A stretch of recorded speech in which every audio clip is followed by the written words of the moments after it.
జైశంకర్ గారు రష్యా వెళ్ళింది కేవలం పుతిన్ని బ్రిక్స్ సమ్మిట్ కోసం ఇన్వైట్ చేయడానికి మాత్రమే కాదు. అందుకు చాలా రీజన్స్ ఉన్నాయి. గుడ్ న్యూస్ ఏంటంటే మోడీ గారు ఎంతో నమ్మకం ఉంచి జైశంకర్ గారిని ఏ పని మీద అయితే రష్యా పంపించారో జైశంకర్ గారు అన్ని పనులు సక్సెస్ఫుల్ గా కంప్లీట్ చేసుకొని వచ్చారు.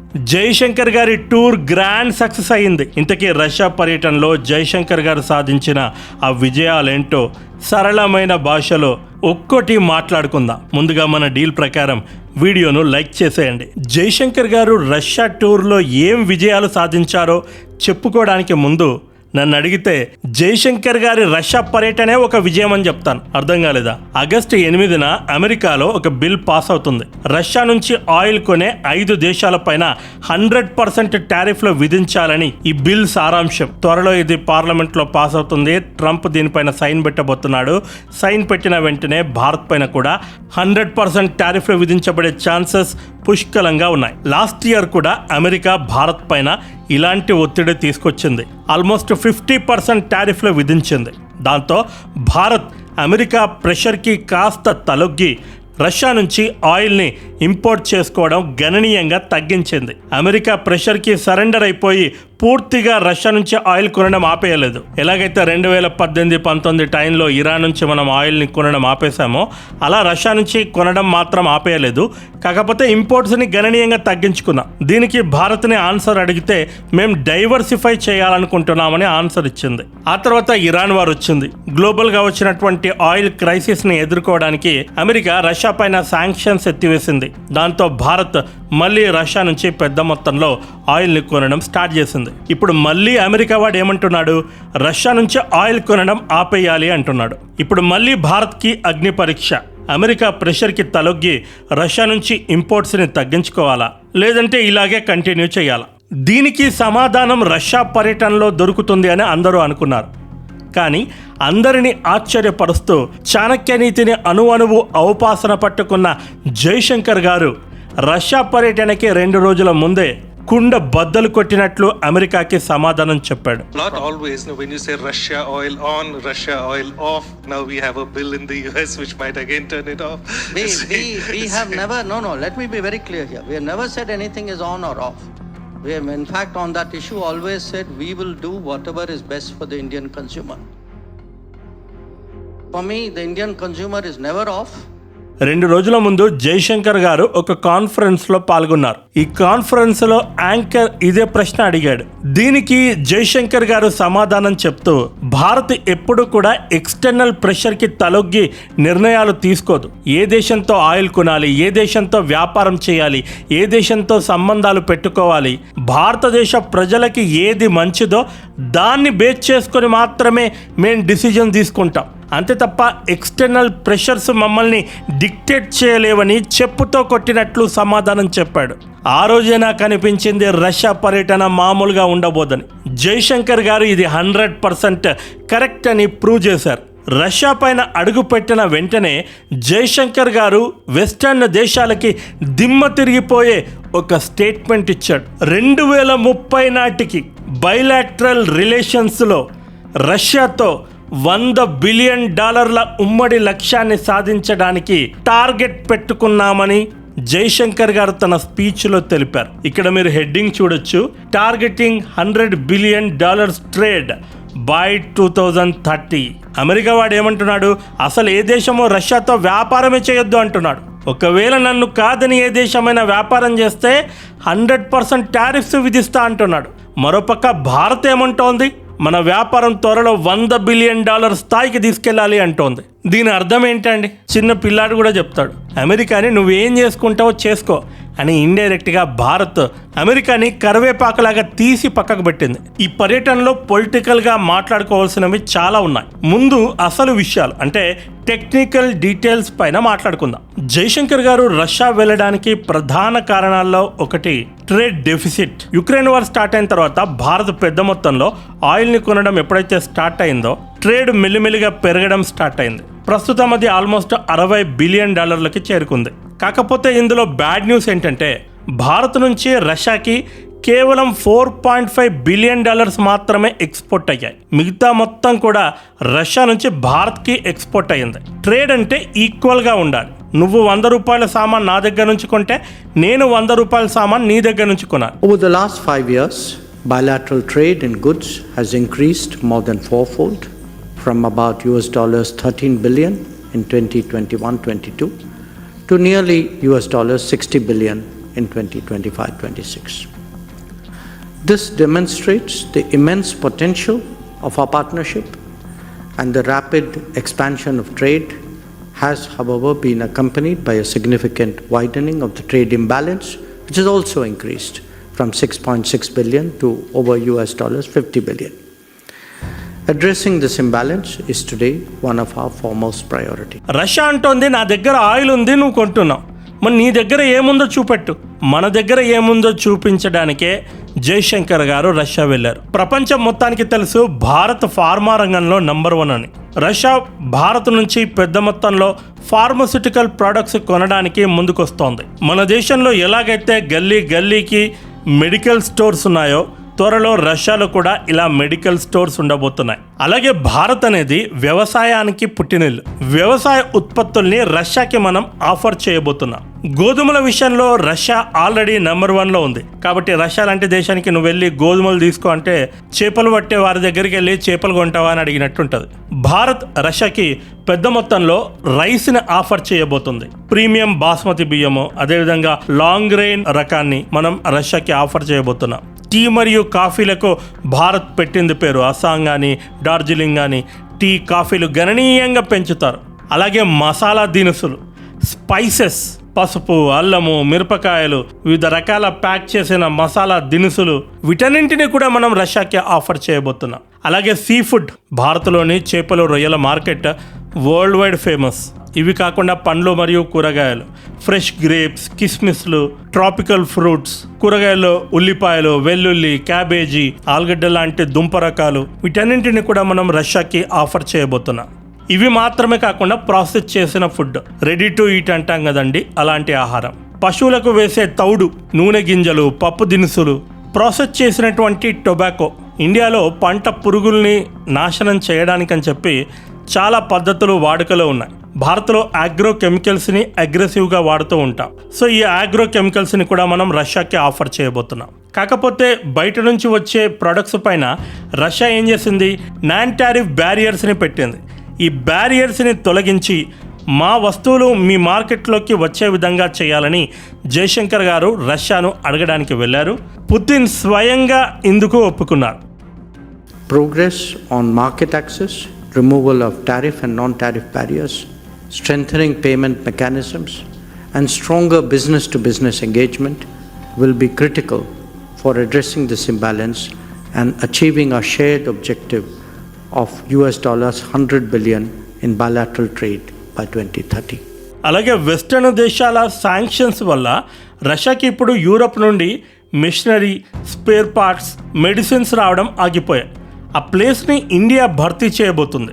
ఇండియాలో తయారయ్యే ఆటోమొబైల్ పార్ట్స్ కానీ, ఎలక్ట్రానిక్స్ కానీ, ఫార్మాస్యూటికల్స్ కానీ, అగ్రి ప్రొడక్ట్స్ని రష్యాకి భారీగా ఎగుమతి చేయబోతున్నారు. మనం రష్యాకి ఎంత ఎక్కువగా సామాన్లు అమ్మితే అంత ఈ ట్రేడ్ డెఫిసిట్ అనేది తగ్గుతోంది. రష్యా మరియు భారత్లు రూపీ మరియు రూబుల్స్లో వ్యాపారాన్ని చేస్తున్నాయి. రష్యా భారత్ నుంచి పెద్ద మొత్తంలో ఇప్పటి వరకు కూడా ఎలాంటి వస్తువుల్ని ఇంపోర్ట్ చేసుకోలేదు. కాబట్టి దాని బ్యాంకుల్లో వాడకం లేకుండా కుప్పలుగా పెరిగిపోయిన మన భారతీయ రూపాయల్ని చూపిస్తూ చైనా ఒక నక్కజిత్తుల ప్లాన్ వేసింది. ఇక నుంచి ఇండియా రష్యా నుంచి కొనే ఆయిల్ని చైనా కరెన్సీ అయిన యువాన్లో చెల్లించేలా ప్రెషర్ పెట్టమని రష్యాని కోరింది. జయశంకర్ గారు దీనికి మాస్కోలోనే ఒక సూపర్ చెక్ పెట్టారు. బంగారం బ్యాకప్ ఉన్న రష్యా యొక్క కొత్త డిజిటల్ ఫైనాన్షియల్ ఎసెట్స్ డిఎఫ్ఏస్ మరియు మన రూబుల్ సిస్టమ్ని అప్గ్రేడ్ చేయడం ద్వారా చైనా యువాన్ కరెన్సీ అవసరం లేకుండానే $1 బిలియన్ ట్రేడ్ జరిగేలా లాక్ చేశారు. డిఎఫ్ఏ అనేది ఒక దేశ గవర్నమెంట్ లేదా సెంట్రల్ బ్యాంక్ అఫీషియల్గా జారీ చేసే ఒక రకమైన డిజిటల్ కరెన్సీ టోకెన్ లాంటిది. మన బిట్ కాయిన్లు, క్రిప్టో కరెన్సీ, డిజిటల్ రూపంలో కంప్యూటర్లో ఎలాగైతే ఉంటాయో ఈ డిఎఫ్ఏస్ కూడా ఆల్మోస్ట్ అంతే. కానీ బిట్కాయిన్కి ఏ గ్యారంటీ ఉండదు. ఇవాళ రూపాయి ఉంటే రేపు 10 పైసలు అయిపోవచ్చు. కానీ రష్యా తెచ్చిన ఈ డిఎఫ్ఏల వెనుక వాళ్ళ లాకర్లలో ఉన్న అసలైన నికార్సైన బంగారం దాగి ఉంటుంది. అంటే అంతర్జాతీయ మార్కెట్లో 1 గ్రాము బంగారం రేటు ఎంత పెరుగుతుందో ఈ డిజిటల్ టోకెన్ వాల్యూ కూడా అంతే పెరుగుతుంది. మనం సాధారణంగా ఇండియాలో 1 గ్రామ్ బంగారం ధర ఎంత ఉందో అంత డబ్బు పెట్టి గవర్నమెంట్ దగ్గర ఒక బాండ్ పేపర్ లేదా డిజిటల్ సర్టిఫికేట్ కొంటాం. రేపు బంగారం ధర పెరిగితే మీ బాండ్ వాల్యూ పెరుగుతుంది, తగ్గితే తగ్గుతుంది. ఇప్పుడు భారత్ రష్యా దగ్గర కుప్పలుగా పెరిగిపోయినటువంటి ఆ ఇండియన్ రూపీస్తో ఈ డిజిటల్ ఫైనాన్షియల్ ఎసెట్స్ టోకెన్స్ని పెద్ద మొత్తంలో కొననుంది. ఇక నుంచి రష్యా దగ్గర నుండి ఆయిల్ కానీ ఎరువులు కానీ కొన్నప్పుడు మన రూపాయల్ని నేరుగా ఇవ్వకుండా రష్యా ఇచ్చిన ఆ బంగారంతో లింక్ అయిన డిజిటల్ కార్డుని స్వైప్ చేసి బిల్లు కట్టేస్తుంది. ఇలా జయశంకర్ గారు తెలివిగా చైనా నక్కజిత్తుల ప్లాన్కి చెక్ పెట్టారు. చూసారా, తెర ముందు మనకు కొన్ని విషయాలు తెలుస్తాయి, తెర వెనుక ఎంతటి రాజకీయాలు నడుస్తూ ఉంటాయో. చైనా మామూలు దేశం కాదండి, ఊరికే దానికి గుంట నక్క దేశం అని పేరు పెట్టలేదు. ఇక ఆపరేషన్ సింధూర్లో S-400 సిస్టమ్స్ ఎంత బాగా పనిచేశాయో మనందరికీ తెలిసిందే. ఈ S-400 సిస్టమ్స్ కోసం ఇండియాలోనే ఒక పూర్తి స్థాయి MRO మెయింటెనెన్స్, రిపేర్, ఓవరాల్ ఫెసిలిటీని ఏర్పాటు చేయడానికి రష్యాతో చర్చలు ముగింపు దశకు వచ్చాయి. దీనివల్ల ఫ్యూచర్లో ఈ భారీ వెపన్ సిస్టమ్స్కి ఏ రిపేర్ వచ్చినా మనం రష్యాపై డిపెండ్ అవ్వకుండా, స్పేర్ పార్ట్స్ కోసం వెయిట్ చేయకుండా 100% మన దేశంలోనే రిపేర్ చేసుకునే అల్టిమేట్ సెల్ఫ్ రిలయన్స్ ఇండియాకి వస్తుంది. అలాగే ఆర్కిటిక్ మహాసముద్రంలో చైనా మరియు రష్యా రూట్ గురించి ఈ వీడియోలో మీకు డీటెయిల్గా ఎక్స్ప్లెయిన్ చేశాను. ఈ ఆర్కిటిక్ ప్రాంతం కింద భారీ ఆయిల్ రిజర్వ్స్ ఉన్నట్టు ఈ ఆయిల్ రిజర్వ్స్ని, గ్యాస్ని రష్యాతో కలిసి ఒంటరిగా కంట్రోల్ చేయాలని చైనా చురుగ్గా ప్లాన్ చేస్తుంది. అంటే వాటి వెలికితీతలో చైనా పార్ట్నర్షిప్ తీసుకుంటోంది. ముందుగా వెలికి తీయాలి అంటే అవి ఎక్కడున్నాయో తవ్వాలి. బోరుబావులు వేసిన చోటల్లా నీళ్లు పడవండి. ఎక్కడ నీళ్లుండే ఛాన్సెస్ ఎక్కువగా ఉన్నాయో ఫస్ట్ అంచనా వేస్తారు, అక్కడ తవ్వడం మొదలు పెడతారు. నీళ్లు పడవచ్చు, పడకపోవచ్చు. పడకపోతే మళ్ళీ పక్క ప్రాంతంలో మళ్ళీ ఫస్ట్ నుంచి వేయాల్సి ఉంటుంది. మరి ఫస్ట్ బోర్కి వచ్చిన నష్టం, ఆయిల్ రిజర్వ్స్ కూడా అంతే. కాకపోతే ఈ నష్టం ఛాన్సెస్ చాలా ఎక్కువగా ఉంటాయి. మరి నష్టం ఎక్కువగా ఉన్నప్పుడు భరించాలి. ఏవైతే పార్ట్నర్షిప్ కంట్రీస్ ఉంటాయో అవన్నీ కూడా భరించాల్సి ఉంటుంది. దీంతో రష్యాతో కలిసి చైనా చురుగ్గా పాల్గొంటుంది. జయశంకర్ గారు ఈ మీటింగ్లో ఈ ఆర్కిటిక్ షెల్ఫ్లో ఇండియా కూడా కలిసి జాయింట్ ఎక్స్ప్లోరేషన్ చేసేలా డీల్స్ మాట్లాడారు. దీనివల్ల ఫ్యూచర్లో Russia oil and gas reserves పైన చైనాకి మాత్రమే కాకుండా భారత్ కూడా పార్ట్నర్షిప్ తీసుకోబోతుంది. మన ఫ్యూచర్ జనరేషన్స్ ఎనర్జీ సెక్యూరిటీ కోసం భారత్ ఈ ఇన్వెస్ట్ చేస్తోంది. ఇక రష్యా డిప్యూటీ ప్రైమ్ మినిస్టర్ రీసెంట్గా ఒక స్టేట్మెంట్ ఇచ్చాడు. రష్యా నుంచి ఇరాన్, ఆఫ్ఘనిస్తాన్, పాకిస్తాన్ మీదుగా ఇండియా వరకు ఒక డైరెక్ట్ రైల్వే కారిడార్ వేయాలనే ఆలోచనని ప్రతిపాదించాడు. పాకిస్తాన్ నుంచి భారత్లోకి అంటే పాక్ ఆక్యుపైడ్ కాశ్మీర్ నుంచి ఈ రైల్వే ట్రాక్ రావాల్సి ఉంటుంది. భారత్ ముందే ఖరాఖండిగా చెప్పేసింది, POK నుంచి ఏ ఒక్క ప్రాజెక్ట్ వచ్చినా దానికి మేము ఖచ్చితంగా అపోజ్ చేస్తాం. CPECకి ఇప్పటికీ కూడా భారత్ ఆమోదం తెలపలేదు. ఎందుకంటే అది మన భూభాగమైనటువంటి POK నుంచి వెళ్తుంది కాబట్టి. అలాంటిది ఇప్పుడు రష్యా ప్రతిపాదించినటువంటి ఈ రైల్వే ట్రాక్ కూడా POK నుంచి వస్తుంది అంటే గనక భారత్ ఖచ్చితంగా నో చెప్తుంది. కాబట్టి ఇలాంటి ఆలోచనలు ఏవైనా ఉంటే మానుకోండి అని భారత్ ముందుగానే రష్యాకి చెప్పేసింది. మహా అయితే ఏం చేయొచ్చు, ఇరాన్లోని చాబహార్ పోర్టు వరకు కూడా మీరు రైల్వే ట్రాక్ వేసుకోండి. అక్కడ నుంచి మేము సముద్ర మార్గం గుండా ఎలాగోలాగా భారత్లోకి మా ప్రోడక్ట్స్ని తీసుకొచ్చేసుకుంటాం. పాకిస్తాన్ నుంచి POK ద్వారా ఇండియాలోకి రైల్వే ట్రాక్ ఎవరి కోసం వేయాలనుకుంటున్నారు? ఇండియా కోసమే, ఇంకా వేరే ఏ దేశం అయితే లేదు. కాబట్టి భారతే అంటోంది, మీరు మా గురించి ఏం టెన్షన్ పెట్టుకోకండి, చాబహార్ పోర్ట్ వరకు రైల్వే ట్రాక్ వేసుకోండి. లేదు, మనం ఆల్రెడీ ఒక కొత్త రూట్ ఎస్టాబ్లిష్ చేసుకుంటున్నాం కాబట్టి ఆ రూట్లో తెచ్చుకుందాం. ఈ రూట్ని చెన్నై వ్లాదివోస్టోక్ సముద్ర మార్గం అని పిలుస్తున్నారు. దీన్ని ఈస్టర్న్ మెరిటైమ్ కారిడార్ EMC అని కూడా పిలుస్తున్నారు. భారతదేశం మరియు రష్యా దేశాల మధ్య ఈ సరుకు రవాణాని వేగవంతం చేయడానికి ఓపెన్ చేసిన ఒక మోస్ట్ పవర్ఫుల్ సముద్ర రూట్ ఇది. మన ఇండియాలో తమిళనాడులోని చెన్నై పోర్టు నుంచి రష్యా తూర్పు చివరన చైనా సరిహద్దుకు దగ్గర ఉన్న వ్లాదివోస్టోక్ పోర్టు వరకు ఈ ఓడల మార్గం ఉంటుంది. చెన్నై నుంచి బయలుదేరిన ఓడ బంగాళాఖాతం, మలక్కా స్ట్రైట్ సింగపూర్ దగ్గర ఉంటుంది కదా, ఆ Malacca strait, south China sea, Japan సముద్రం గుండా ప్రయాణించి రష్యా చేరుతుంది. సాధారణంగా భారత్ ఈ రూట్ని పెద్దగా వాడదు. ఇప్పుడు సౌత్ చైనా సీలోకి భారత్ ఎంటర్ కాబోతుంది కాబట్టి ఖచ్చితంగా భారత్ మరియు చైనాల మధ్య గొడవలు మరిన్ని పెరిగే అవకాశాలు ఉన్నాయి.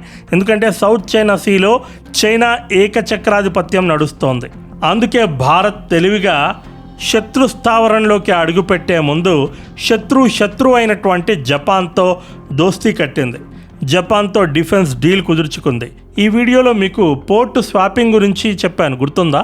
అంటే భారత పోర్టులను జపాన్ వాడుకోవచ్చు, జపాన్ పోర్టుల్ని భారత్ వాడుకోవచ్చు అని. భారత్కి ఈ డీల్ ఎందుకు బెనిఫిట్ కాబోతుందో ఇప్పుడు చెబుతాను. భారత ఓడలు ఈ south China sea, Japan sea గుండా రష్యాకి వెళ్ళబోతున్నాయి. చాలా సుదీర్ఘమైనటువంటి ప్రయాణం. ఈ ప్రయాణంలో భారత నౌకలకి ఎలాంటి అవసరాలున్నా, ఫుడ్ కానివ్వండి, లేదంటే ఫ్యూల్ అయిపోయిందో, లేదంటే నౌకలో ఏదైనా ప్రాబ్లం వచ్చిందో, ఏదైనా రానివ్వండి, ఎలాంటి పర్మిషన్ అవసరం లేకుండా మనం జపాన్ పోర్టులోకి వెళ్ళొచ్చు. చూసారా, భారత్ ముందుగానే ఎంత తెలివిగా ఆలోచించి జపాన్తో డీల్ కుదుర్చుకుందో. ఈ రూట్ వల్ల భారత్కి ఏంటి బెనిఫిట్ అంటే, ఇంతకుముందు మనం రష్యా పశ్చిమ భాగంలో ఉన్న ఈ సెయింట్ పీటర్స్బర్గ్ పోర్టు నుంచి ముంబైకి సరుకులు తెచ్చుకునేవాళ్ళం. ఆ దారిలో ఓడలు రావడానికి 40 days టైం పట్టేది ఈ సుయాజ్ కెనాల్ గుండా. ఈ కొత్త రూట్ ఏదైతే ఉందో దీని వలన 24 రోజుల్లోనే ఓడలు ఇండియాకి వచ్చేస్తాయి.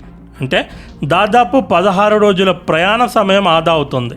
విచ్ మీన్స్ 40% ప్రయాణ ఖర్చులు తగ్గిపోతాయి. అలాగే ప్రపంచంలో ఎక్కడ గొడవ జరిగినా, ఉదాహరణకి ఎర్ర సముద్రంలో హుతీస్ తిరుగుబాట్లు జరుగుతున్నాయి, ఓడలపై దాడులు జరుగుతున్నాయి, సుయాజ్ కాలువ బ్లాక్ అయ్యే ఛాన్సెస్ కూడా అప్పుడప్పుడు ఉన్నాయి. పాత రూట్లో వచ్చే ఓడలు ఆగిపోతాయి. కానీ ఈస్టర్న్ రూట్ పూర్తిగా ఈ గొడవలకి దూరంగా పసిఫిక్ మహాసముద్రం వైపు ఉంటుంది. కాబట్టి ఎవరు మన సరుకుల్ని ఆపలేరు. ఇక్కడ నుంచి రష్యా నుంచి మన దేశానికి ముఖ్యంగా ముడి చమురు, బొగ్గు, ఎల్ఎన్జి గ్యాస్, రైతులకు కావాల్సిన ఎరువులు ఈ రూట్ ద్వారానే ఈజీగా వచ్చేస్తాయి. మన ఇండియా నుంచి మందులు, బట్టలు, మిషన్ విడిభాగాలు, అగ్రి ప్రోడక్ట్స్ ఇవన్నీ కూడా రష్యాకి వెళ్తాయి. ఇక ఈ టూర్లో చాలా తక్కువగా మీడియా ఫోకస్ చేసిన విషయం, most secret element, weapon technology upgradation. India మరియు రష్యా కేవలం వస్తువుల మార్పిడితో ఆగిపోలేదు. మన మిలిటరీ హార్డ్వేర్ని నెక్స్ట్ లెవెల్కి తీసుకెళ్లేలా కొన్ని కీలకమైన రక్షణ ఒప్పందాలు జరిగాయి. ఇందులో మొదటిది బ్రహ్మోస్ క్షిపణి యొక్క next generation version, BrahMos NG అంటే నెక్స్ట్ జనరేషన్. ఇది పాత బ్రహ్మోస్ క్షిపణుల కంటే, ఏవైతే మనం ఆపరేషన్ సింధూర్లో వాడామో ఆ క్షిపణుల కంటే 50% బరువు తక్కువగా ఉంటుంది. దీనివల్ల మన సుకోయ్ యుద్ధ విమానాలు ఒకేసారి 5 క్షిపణులను మోసుకెళ్ళగలవు. దీనికి కావాల్సిన advanced radar seeker technology, radar cross section stealth డిజైన్ని రష్యా మనకి షేర్ చేస్తుంది. ఈ రాడార్ క్రాస్ సెక్షన్ రిడక్షన్ అంటే ఏంటి? ఈ టెక్నాలజీ గురించి ఎప్పుడూ వినలేదు అంటారా? శత్రువుల రాడార్ అనేది ఒక సౌండ్ లేదా లైట్ సిగ్నల్ లాంటిది. అది గాల్లోకి రేడియో వేవ్స్ని వదులుతుంది. ఆ తరంగాలు గాల్లో వెళ్తున్నటువంటి ఏ వస్తువుకైనా తగిలి తిరిగి వెనక్కి రాడార్ స్టేషన్కి వస్తాయి. వెనక్కి వచ్చిన ఆ సిగ్నల్ సైజును బట్టి శత్రువుల కంప్యూటర్ స్క్రీన్ మీద అక్కడ ఒక పెద్ద ఫైటర్ జెట్ వస్తుందా లేదా ఒక చిన్న పక్షి ఎగురుతుందా డిసైడ్ చేస్తారు. ఒక వస్తువు రాడార్ కంటికి ఎంత పెద్దగా కనిపిస్తుంది అనే కొలతనే రాడార్ క్రాస్ సెక్షన్ అంటారు. ఈ రాడార్ క్రాస్ సెక్షన్ని బోల్తా కొట్టించడానికి బ్రహ్మోస్ ఎన్జీ 2 మెయిన్ టెక్నిక్స్ వాడనుంది. ఒకటి షేప్ మార్చడం, జామెట్రీ మ్యానిపులేషన్. దీని బాడీని ప్రత్యేకమైన షార్ప్ యాంగిల్స్, ఫ్లాట్ సర్ఫేస్లతో డిజైన్ చేస్తున్నారు. దీనివల్ల శత్రువుల రాడార్ కిరణాలు దీనిపై పడగానే అవి వెనక్కి వెళ్లకుండా వేరే యాంగిల్స్లోకి, ఆకాశంలోకి వెళ్ళిపోతాయి.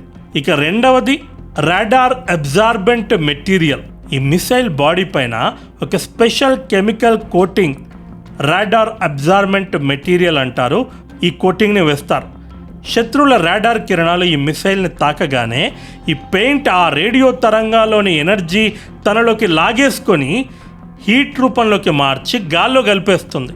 అంటే రాడార్ కిరణాలను ఇది అద్దంలా రిఫ్లెక్ట్ చేయకుండా ఒక నల్లటి స్పాంజ్ నీటిని పీల్చుకున్నట్లు మింగేస్తుంది. బ్రహ్మోస్ ఎన్జీ అనేది దాదాపు 1.2 టన్నుల బరువు, 6 మీటర్ల పొడవు ఉండే ఒక రాక్షస క్షిపణి. కానీ శత్రువుల రాడార్ రేడియో తరంగాలు దీనికి తగిలి వెనక్కి వెళ్ళేటప్పుడు కేవలం ఒక చిన్న పిచ్చుక సైజు పక్షి సైజ్ అంత సిగ్నల్ మాత్రమే వెనక్కి వెళ్తుంది. దీనివల్ల శత్రువుల డిఫెన్స్ సిస్టమ్స్ దాన్ని ఒక పక్షి అనుకునే లైట్ తీసుకుంటాయి. తీరా చూస్తే అది కంటికి కనిపించినంత స్పీడ్తో వచ్చి వాళ్ళ బేస్ని పేల్చేస్తుంది. అలాగే వాయుసేన వాడుతున్న యుద్ధ విమానాల ఇంజన్ల మోడర్నైజేషన్, సుఖోయ్ విమానాల్లో వాడే AL-31FP ఇంజన్లను పూర్తిగా ఇండియాలోనే మన హిందుస్థాన్ ఏరోనాటిక్స్ లిమిటెడ్ ప్లాంట్లలో 100% లోకలైజ్డ్ విడిభాగాలతో తయారు చేయడానికి రష్యా గ్రీన్ సిగ్నల్ ఇచ్చింది. దీంతో పాటు ఫ్రీక్వెన్సీ డీకాన్ఫ్లిక్షన్ సాఫ్ట్వేర్ని కూడా అప్గ్రేడ్ చేస్తున్నారు. దీనివల్ల యుద్ధ సమయంలో ఎనిమి రాడార్లు మన ఎలక్ట్రానిక్ సిస్టమ్స్ని జామ్ చేయలేవు. ఈ వెపన్స్ టెక్నాలజీ ట్రాన్స్ఫర్ వల్ల ఇండియా కేవలం వేరే దేశాల నుండి ఆయుధాలు కొనే దేశంగా కాకుండా సొంతంగా హైటెక్ వెపన్ తయారు చేసే పవర్ హౌస్గా మారుతోంది. ఇక త్వరలో భారత్లో బ్రిక్స్ సమావేశం కానుంది. ఈ బ్రిక్స్కి పుతిన్ నేరుగా రానున్నారని అఫీషియల్గా కన్ఫర్మ్ చేశారు. ఈ బ్రిక్స్ సమావేశంలో చైనా ఒక గుంటనక్క ఎత్తు వేయడానికి ఫుల్ గేమ్ ప్లాన్ రెడీగా చేసుకుంది. బ్రిక్స్లో ఎలాగైనా సరే పాకిస్తాన్ని చేర్చాలని చైనా కుయుక్తులు పన్నుతోంది. ఆల్రెడీ పాకిస్తాన్ ఇప్పటికే బ్రిక్స్ గ్రూప్లో ఫుల్ మెంబర్షిప్ కోసం అఫీషియల్గా అప్లై చేసుకుంది. చైనా తన ఆల్ వెదర్ ఫ్రెండ్ అయిన పాకిస్తాన్ని ఈ గ్రూప్లోకి తేవాలని గట్టిగా ట్రై చేస్తుంది. ఒకవేళ పాకిస్తాన్ లోపలికి వస్తే బ్రిక్స్లో చైనా పవర్ మరింత పెరుగుతుంది, ఇండియా స్థానం బలహీనపడుతుందనేది Beijing plan. Russia deputy prime minister Islamabad visit చేసినప్పుడు పాకిస్తాన్ యొక్క బ్రిక్స్ అప్లికేషన్కి రష్యా సపోర్ట్ ఇస్తుందని ఒక స్టేట్మెంట్ ఇచ్చాడు. ఇది ఇండియాకి ఒక చిన్న స్ట్రాటజిక్ షాక్. అందుకే జైశంకర్ గారు మాస్కో వెళ్ళినప్పుడు రాబోయే ఢిల్లీ బ్రిక్స్ సమిట్ ఎజెండాను డిసైడ్ చేసేటప్పుడు ఇలాంటి ఇష్యూస్ పైన రష్యా లీడర్షిప్తో ఇండైరెక్ట్గా మన కన్సర్న్స్ పంచుకొని ఉంటారని ఇంటెలిజెన్స్ అనలిస్టులు భావిస్తున్నారు. అఫ్కోర్స్ మనకు ఏ దేశాన్ని బతిమిలాడాల్సిన అవసరం లేదనుకోండి, ఎందుకంటే భారత్ దగ్గర ఆల్రెడీ బ్రిక్స్కి సంబంధించినటువంటి ఒక బ్రహ్మాస్త్రం ఉంది, అదే వీటో పవర్. బ్రిక్స్ గ్రూప్లోకి ఏ కొత్త దేశం రావాలన్నా బ్రిక్స్లో ఉన్నటువంటి 5 ఫౌండర్ కంట్రీస్ యొక్క ఆమోదం ఖచ్చితంగా కావాలి. ఏ ఒక్క దేశం కాదన్నా కొత్త దేశాన్ని చేర్చుకోవడానికి వీలుండదు. భారత్ దగ్గర వీటో పవర్ ఉంది కాబట్టి పాకిస్తాన్ బ్రిక్స్లోకి రావాలంటే భారత అనుమతి తప్పనిసరి. అలాగే ఇక నుంచి రష్యా పెద్ద మొత్తంలో భారత్కి ఫర్టిలైజర్స్ కూడా ఎక్స్పోర్ట్ చేస్తా అని మాట ఇచ్చింది. ఇండియాకి రష్యా ఇచ్చే పొటాసిక్, ఫాస్ఫేటిక్ ఎరువులు చాలా ముఖ్యం. వీటిని మనం వేరే దేశాల నుంచి ఎక్కువ రేటు పెట్టి కొనాల్సి వచ్చేది. ఇప్పుడు రష్యాతో డైరెక్ట్ ఒప్పందం వల్ల తక్కువ ధరకే వస్తాయి. అలాగే న్యూక్లియర్ ఎనర్జీ టెక్నాలజీ, కుడంకులం లాంటి ప్రాజెక్టులో రష్యా మనకి అడ్వాన్స్డ్ అణు రియాక్టర్ టెక్నాలజీని ఇస్తోంది. కుడంకులం అణు విద్యుత్ కేంద్రం భారతదేశంలోనే అతిపెద్ద అణు విద్యుత్ ప్రాజెక్ట్ ఇది తమిళనాడులోని తిరునెల్వేలి జిల్లా కూడంకులంలో ఉంది. రష్యాకు చెందినటువంటి రొజాటమ్ కంపెనీ ఇచ్చినటువంటి టెక్నాలజీ సహకారంతో భారత అణు విద్యుత్ కార్పొరేషన్ NPCIL ఈ ప్రాజెక్టుని నిర్మిస్తోంది. ఈ ప్రాజెక్టులో మొత్తం 6 అణు రియాక్టర్లు నిర్మించాలని లక్ష్యంగా పెట్టుకున్నారు. ప్రతి రియాక్టర్ సామర్థ్యం 1000 మెగావాట్స్, అంటే మొత్తం 6 యూనిట్లు పూర్తయితే 6000 మెగావాట్ల భారీ విద్యుత్ ఉత్పత్తి అవుతుంది. రష్యాకు చెందిన అధునాతన VVER-1000 రకం ప్రెషరైజ్డ్ వాటర్ రియాక్టర్స్ని ఇక్కడ ఉపయోగిస్తున్నారు. గుడ్ న్యూస్ ఏంటంటే మొదటి 2 యూనిట్లు ఇప్పటికే పూర్తి వాణిజ్య ఉత్పత్తిని, కమర్షియల్ ఆపరేషన్స్ని ప్రారంభించాయి. ఇవి సౌత్ ఇండియాలోని తమిళనాడు, ఆంధ్రప్రదేశ్, కర్ణాటక, కేరళ రాష్ట్రాల గ్రిడ్లకు నిరంతరాయంగా విద్యుత్తును అందిస్తున్నాయి. తెలంగాణ గవర్నమెంట్కి కూడా ఈ కూడంకుల నుంచి వచ్చే విద్యుత్తులో వాటా ఉంది, కానీ తెలంగాణ నో చెప్పింది. ఎందుకంటే తెలంగాణలోనే సొంతంగా థర్మల్ విద్యుత్ కేంద్రాలు భద్రాద్రి, యాదాద్రి, అలాగే సోలార్ వంటి పునరుత్పాదక ఇంధన వనరుల ఉత్పత్తి భారీగా పెరిగింది. కాబట్టి కొత్తగా అణు విద్యుత్ కొనుగోలు ఖర్చుతో కూడుకున్నది కావడం, రాష్ట్రంలోనే తగినంత విద్యుత్ లభ్యత ఉండడంతో తెలంగాణ ఈ నిర్ణయం తీసుకుంది. ఇక 3, 4 వీటి నిర్మాణ పనులు చివరి దశకు చేరుకున్నాయి. ఇక 5-6 యూనిట్ల పనులు జూన్ 2021లో అధికారికంగా ప్రారంభమయ్యాయి. వీటికి సంబంధించిన కొన్ని కీలక పరికరాల్ని రష్యా వేగంగా ఇప్పుడు సరఫరా చేస్తోంది. వీటి నిర్మాణం పూర్తవడానికి ఇంకాస్త టైం పట్టొచ్చు. ఇవి కాకుండా రష్యా టెక్నాలజీతో భారతదేశంలో 2వ అణు విద్యుత్ ప్లాంట్ నిర్మించడానికి అనువైన స్థలాన్ని ఖరారు చేసే ప్రక్రియను వేగవంతం చేయాలని ఇరు దేశాలు నిర్ణయించాయి. కూడంకులంలాగా మరొక భారీ ప్రాజెక్టు త్వరలో భారత్లో రానుంది. ఇది కాకుండా కూడంకులంలో కూడా మరొక 2 యూనిట్లు అదనంగా యాడ్ చేయాలని చర్చిస్తున్నారు. అంటే 7th and 8th. గతంలో కుదిరిన ఒప్పందం ప్రకారం రష్యా భారత్లో మొత్తం 12 అణు రియాక్టర్లను నిర్మించాల్సి ఉంటుంది. ఇందులో 6 ఇప్పటికే కుడంకులంలో ఉన్నాయి. మిగిలిన 6 రియాక్టర్ల కోసం ఆంధ్రప్రదేశ్లోని కవ్వాడ, హర్యానా వంటి ప్రత్యామ్నాయ ప్రాంతాల సాంకేతిక నివేదికలను ఈ పర్యటనలో సమీక్షించారు. అది కాకుండా ఈ అణు రియాక్టర్లకు కావాల్సిన కొన్ని కీలకమైన విడిభాగాలు లేదా పరికరాల్ని రష్యా నుంచి ఇంపోర్ట్ చేసుకోకుండా భారతదేశంలోనే స్థానిక కంపెనీల పార్ట్నర్షిప్తో తయారు చేసేందుకు ఒక ప్రత్యేకమైన రోడ్ మ్యాప్ని సిద్ధం చేశారు. అంటే న్యూక్లియర్ ప్రాజెక్ట్స్ ద్వారా దేశం ఎలాగో డెవలప్ అవుతుంది, at the same time make in ఇండియాను కూడా ప్యారలల్గా తీసుకెళ్తున్నారు. మొత్తంగా చూసుకుంటే జైశంకర్ గారి పర్యటన నా భూతో నా భవిష్యత్ అని చెప్పుకోవచ్చు.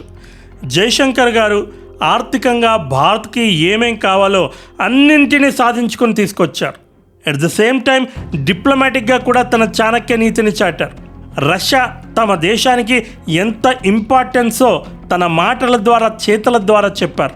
రష్యాతో బంధాన్ని మరింత బలపరుచుకొని వచ్చారు. At the same time Russia గడ్డపై నుంచి త్వరలో $100 బిలియన్ మార్కు చేరబోతున్నాం. మాస్కోలో మరొక 2 కాన్సులేట్లను ఓపెన్ చేయబోతున్నాం. ఇది ప్రకటించాడు జైశంకర్ గారు. ఈ 2 అనౌన్స్మెంట్స్తో అమెరికాకి చెప్పుతో కొట్టినట్లు సమాధానం చెప్పాడు. ఇంకా నేను అగ్రరాజ్యం అనే భ్రమ నుంచి నువ్వు బయటకు రా. భారత్ ఏమీ నీ బానిస దేశం కాదు. నువ్వు ఆడించినట్లు ఆడడానికి, నువ్వు ఏం చెప్తే అది చేయడానికి. మా దేశ ప్రజలకి ఏది మంచో అది మేం చేస్తాం. భారతదేశ పౌరుషాన్ని తొడగొట్టి మరీ చాటాడు రష్యా గడ్డపై నుంచి జైశంకర్ గారు. దీనిపై మీ అభిప్రాయాలను కింద కామెంట్లో తెలుపగలరు. వీడియో నచ్చితే తప్పకుండా లైక్ చేయండి, 10 మందికి షేర్ చేయండి. ఇదే వీడియో మరో వీడియోతో మళ్ళీ కలుద్దాం. This is Prashant signing off. Bye bye and take care. జై హింద్, వందే మాతరం.